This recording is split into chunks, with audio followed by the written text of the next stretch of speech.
media obsolete.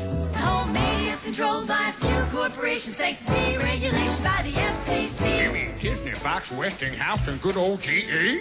They own networks from CBS to CNBC. They can use them to say whatever they please and put down the opinions of anyone who disagrees. Or stuff about PCBs. What are PCBs? They come from electric power plants built by Westinghouse and GE. They can give you lots of cancer that can hurt your body. But the big shots don't care. They're all sitting pretty thanks to corporate welfare. What's that now? They get billions in subsidies from the government. It's supposed to create jobs, but that's not how it's spent. They use tax and soft money to support congressmen who will vote for weapons programs again and again and let them dump toxic waste where the young ones play. INTE made the bullets that shot JFK. You contribute to this chain every time you buy a product sponsored on this show. That's what NBC doesn't want you to know. So the next time, please stand by, please stand by. If these is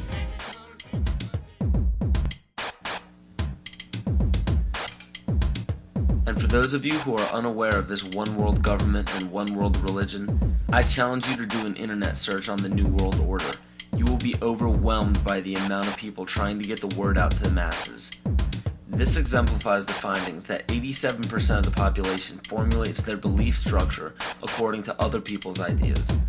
Only 13% formulate their beliefs on logic and evaluation. And sadly, the two greatest factors that lead to the ignorance of the public are as follows. You support the mission from here? How brave you are!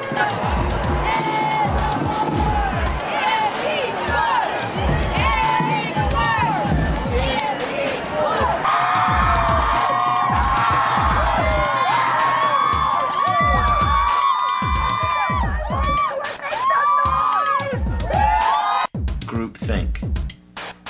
We're on our way to a one-world government. Unless we, the people, say no, this will not be tolerated. It is a term to describe a group unwilling to look beyond the overall consensus of the herd.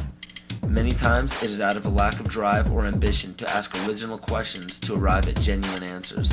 But more importantly and dangerously, it is also an occurrence that spawns from the fear of looking foolish in front of peers.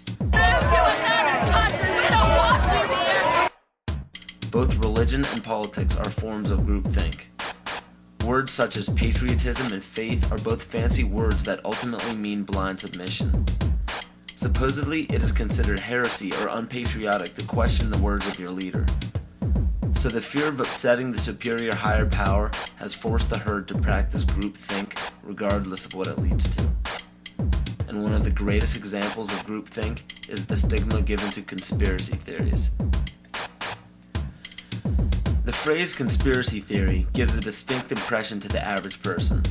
The JFK assassination, Area 51, Roswell, government cover-ups, strange disappearances. These subjects probably sound a bit too fantasy for the average person, and it's quite understandable. They're supposed to sound made up. Throughout the mistranslation of time and embellishment of these stories, facts were added or omitted. Some may be true and some may be false, but one thing is for sure. If a global secret needed to remain hidden yet began emerging among the public, the best cover-up is to embellish or alter the story until it sounds ludicrous. So what happens when the secret involves the government and the government has intimate ties to the mainstream media, and the mainstream media, as said before, has been proven to sway at least 80% of the public's opinion? The logic is undeniable. Media in every form is put in place to make people feel stupid for even keeping an open mind towards conspiracy theories. Movies, books, fairy tales, and folklore are all tools to make the average person feel insane for supporting or believing in a conspiracy. And why shouldn't they? Our leaders have no problems telling us not to investigate or believe in these theories. Let us never tolerate outrageous conspiracy theories concerning the attacks of September the 11th. Malicious lies that attempt to shift the blame away from the terrorists themselves. The most basic of pagan practices is the control of human population to have a perfect balance between man and nature. The goal is to bring the population down to 500 million, which is over a 90% reduction in humanity. Now that we have abandoned everything we've been trained to think prior to this moment, we can start looking at the world for what it is, instead of what people tell us it is. Open your eyes today as if you've never seen the world before, and you will begin to notice that the goal of population reduction is everywhere around us.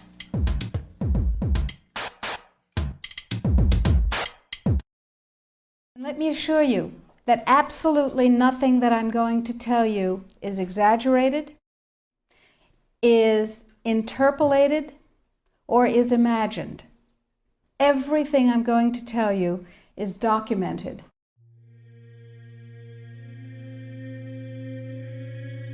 He who controls food controls the world. Well, they said in 1962, we're going to work toward total global implementation of Codex Alimentarius on December 31st, 2009. They were sort of guidelines. Now, Codex Alimentarius Commission is administered by the World Health Organization, WHO, and the FAO, the Food and Agriculture Organization. They fund Codex and they run it at the request of the UN. So they're mommy and daddy to Codex Alimentarius. In 1994, Codex, with no notice here in this country whatsoever, declared nutrients, put on your intellectual seatbelts, declared nutrients to be toxins. They're poisons. Under Codex, every dairy cow on the planet must be treated with Monsanto's recombinant bovine growth hormone. Furthermore, under Codex, every animal used for food on the planet must be treated with subclinical antibiotics and must be treated with exogenous growth hormones.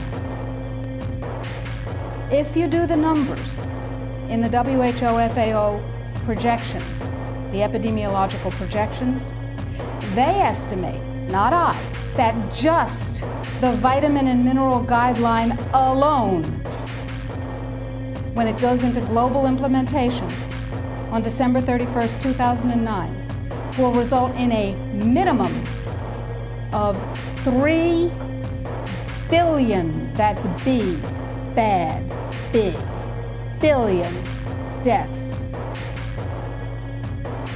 1 billion through simple starvation. Those folks who die are not particularly economically successful from the point of view of the corporations, but the next 2 billion. They will die from the preventable diseases of undernutrition. Who will live? Probably those people who are wealthy enough and powerful enough to have their own pushers of clean food and nutrients. So we need your help, because the United States leadership is what's going to literally save the population of the planet. The UN has put out dozens of public documents where they're calling for an 80% world population reduction. In fact, at the Beijing Women's Conference, the World Conference, back in 1997, the head of the UN Food Program said, "We will use food as a weapon against the people."